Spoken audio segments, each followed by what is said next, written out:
Hi, this is State Senator Tom George. Welcome to my program, Current Events, and today I have with me a special guest, Greg Geise, who is the president, the zoo director at Binder Park Zoo. Greg, welcome to my program. Thank you. Thanks for agreeing to come on today. And I thought before we get into the subject of the day, which is going to be coyotes, I want to ask you just a little bit about your role as zoo director at Binder Park. How long have you been there for? I actually showed up in Michigan. I'd never been in the lower peninsula of Michigan, by the way, before I came here for this job, and that was, I began actually on April Fool's Day of 1977. Perfect. So yeah, and it looked like a fool's errand for a while. We started from scratch with a new formula of how to make a zoo work without tax support.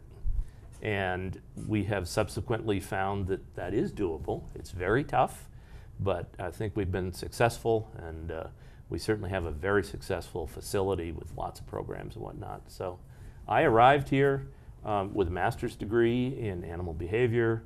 I'd worked at the zoo in Providence, Rhode Island for a year and a half. But in truth, I certainly wouldn't be hired for this job here now with the background I had at that time. I just didn't have the qualifications for what Binder has been built up to be. But it's been an interesting 30 years. Where did the idea for the zoo come from? Who was behind that? It actually started well before that, sometime in the early to mid 70s. And I'm not sure exactly who brought up the initial idea, but there was a combination of a working group of people made up of members of the JCs and the then separate JC Auxiliary, which was the women's branch of the JCs at that time, and the Kiwanis clubs in downtown Battle Creek. And those three groups were discussing the fact that there wasn't a lot to do with kids and families on a Sunday afternoon in the greater Battle Creek area, and brought up this concept. And initially, the zoo was going to be built in downtown Battle Creek, actually across from what was then Lila Hospital.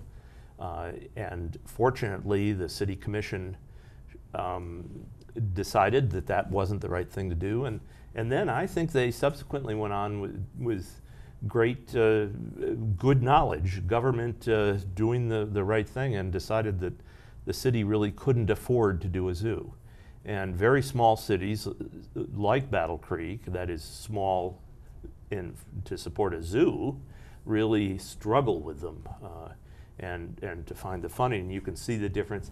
Both Lansing and Grand Rapids zoos, of course, have moved to county-wide. And of course, Detroit is supported very heavily statewide. So they decided that there wasn't going to be any city funding. They subsequently also, though, allowed for the free use of a piece of Charles Binder Park, which was located well outside of city limits and was a rural park, not heavily used. And that was where the whole idea began, and a nonprofit organization was actually created in 1975. And almost by accident, they advertised, and I was hired and began work in 1977 with an absolute commitment with my wife that we would be here 2 years and then return to civilization. Your 2 years is almost up. 2 years is almost up, and we found that civilization is right here. What were the first animals that you got for the zoo? Well, believe it or not, I brought with me a couple of domestic ferrets and some South African white-tailed rats. Pretty auspicious. They're all long gone now, but the first zoo animals were in our petting area, and they were a few goats and some baby llamas and things of that sort.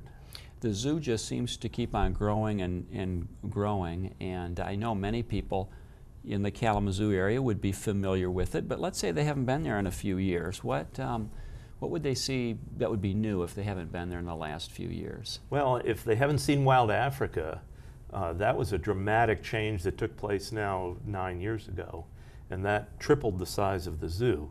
Wild Africa in itself is about 50 acres, and it has a quite authentic African immersion experience where you ride a tram from the original zoo for about half a mile through the woods, and arrive at the African village, which is at the entrance to the Zuri National Park.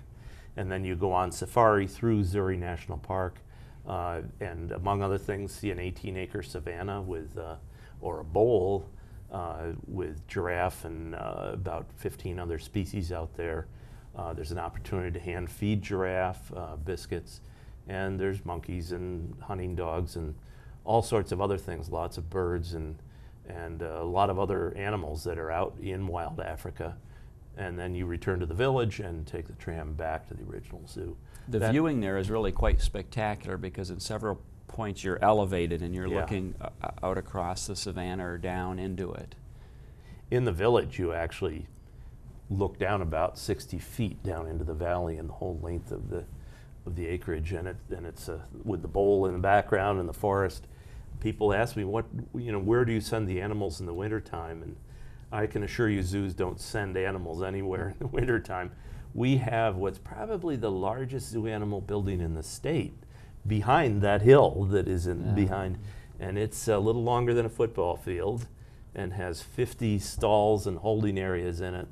And the giraffes, the birds, everything but the primates are there, and the primates have their own separate facility elsewhere. How do the giraffes do indoors over the winter? Well, they do fine. They're only indoors some of the time. As you know, not every winter day is a blizzard. And when it's not slippery outside and the temperatures are above 45 to 50 in the sun, and that is out of the wind, they're outside. So that happens actually a majority of the days, or at least half of them. The days that they're inside, they're always provided lots of entertainment, browse, brush to chew on, and we have pipes with little treats inside them, and they have to stick their tongues in the holes to get them out, all sorts of things to keep them entertained and occupied. Are they a breeding population, your giraffes? We haven't bred yet. This is, of course, we started from scratch, bringing animals together from across the country. You don't always receive the best animals when you're looking to start a herd, and we'll probably be in the process of bringing a new male in within a year, and see. We think our current male isn't quite up to the challenge. What else is happening at Binder Park Zoo that we should look for? Just this past weekend, we opened our Binda Conservation Carousel, and it is a new permanent part of the zoo. It's a magnificent handmade carousel that's got 36 animals on it, zoo animals, exotic animals, gorillas and chimpanzees and 2 huge snakes on a log and a swan and dolphin and a ladybug and all sorts of other things. And that is now a permanent part of the zoo, that with a little snack bar in a very nice building. And right across, and that's there and functioning.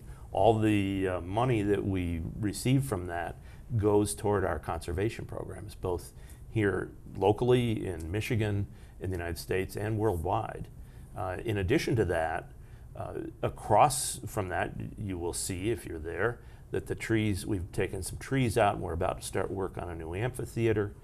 We do a lot of programming with live animals and skits and whatnot to connect people to nature, and particularly children. There's always something going on during the day if you're there on a busy day, little activities and well, it's such. that